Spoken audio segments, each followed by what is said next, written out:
Hello friends, it's good to see you here again on LevelHead, the show dedicated to appreciating the more clever architecture of the interactive medium. My name is Sunder, and today I'll be your guide as we dodge saws, salt, and syringes following a boy with no skin on his journey to save his bandage-covered girlfriend. If you haven't guessed already, the game today is the infamous and fantastic platformer Super Meat Boy. Developed by the duo of Edmund McMillan and Tommy Reffinis under the name Team Meat, this game was originally released on the Xbox Live Arcade in October of 2010. Practically an indie legend at this point, Super Meat Boy sits atop a mountain of widespread critical acclaim, and it's not without merit. Though most of the levels are short and sweet, each one is very carefully designed, and playing for just a few minutes makes that obvious. With over 200 levels to choose from, it was hard to pick just one, but I finally narrowed it down to one that left me with a lot of fond, if frustrating, memories. Hailing from the world of The End, it's level 5, Omega. Super Meat Boy. Where do I even begin? It's hard to sing the praises of a game that's already so highly regarded by, well, almost everybody. As a platformer, it's hard to reach the height of solid, tight gameplay that Meat Boy is at. The controls are simple and flawless, the game feel is exactly where it needs to be, the music and atmosphere are so beautifully integrated into each level, this game is incredible. When selecting the stage to put under the microscope, I learned a lot about this game. I began to realize the farther I got through the chapters, how well the teaching tools were concealed and strewn about the world. Training the player in not only the mechanics, but how to use them in many different situations, and conditioning them to get better at those mechanics to be able to progress. Learning how to play Meat Boy is second nature. Going through the game, I found myself reveling at how easily I crushed levels that had once given me so much frustration. The reason I picked the level Omega is not what it teaches the player, but how it tests the player on so many things that he or she already knows. The entire chapter of The End is a callback to the previous 5 chapters, almost like a final exam on Meat Boy mechanics. Everything in Omega that stands in the player's way has been taught to them in previous levels, often multiple times. And though it's definitely one of the hardest levels up to that point, it's designed so that if you weren't ready to face the challenge, you definitely wouldn't have made it that far. So think of this as me using Omega to show you how much every level of Meat Boy is well designed. Alright. Right off the bat, you're given something you've seen 100 times before. A huge gap is in the way and you need to run and jump to cross it. This is the long jump, initially taught in Forest 3 and reiterated throughout the rest of the game fairly regularly.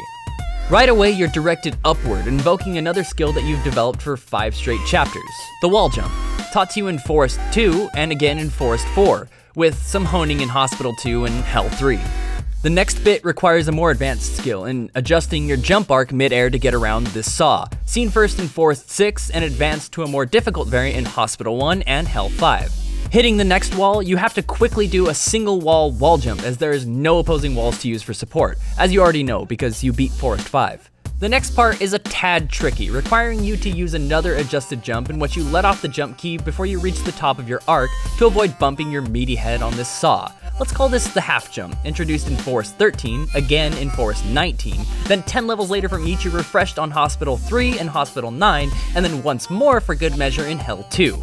Again, the difficulty ramps up with some sly saws in the way. This invokes you to perform a wall slide, used to get behind and around this saw in Hell 1, and again in Hell 7. And from that, you advance by doing a single wall jump around. I'm literally making up names at this point. You could find this one in Forest 7, but more than likely learned it in Forest 8.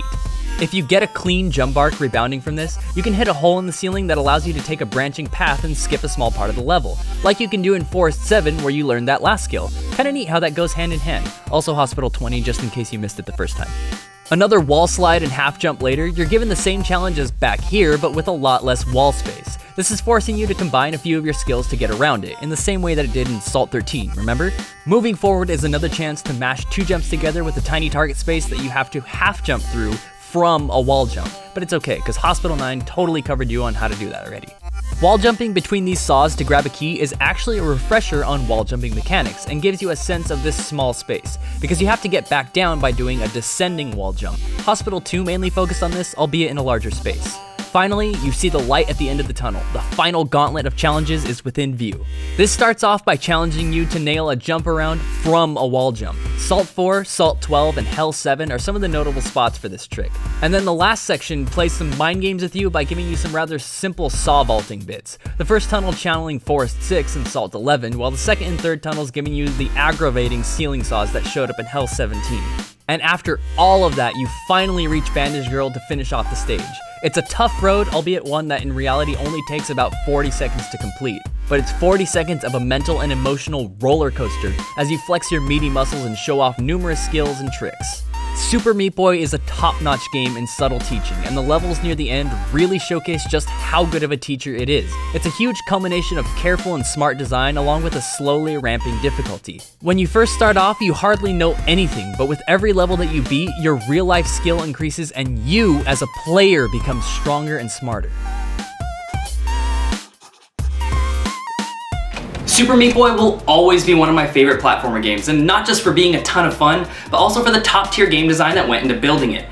I can return to this game at any time and it always feels as good as the first time I played it. Super Meat Boy is of course available on Steam and the Xbox Live Arcade for $15. This is one of the very few games that I consider a must own. If you don't have this game yet, definitely pick yourself up a copy.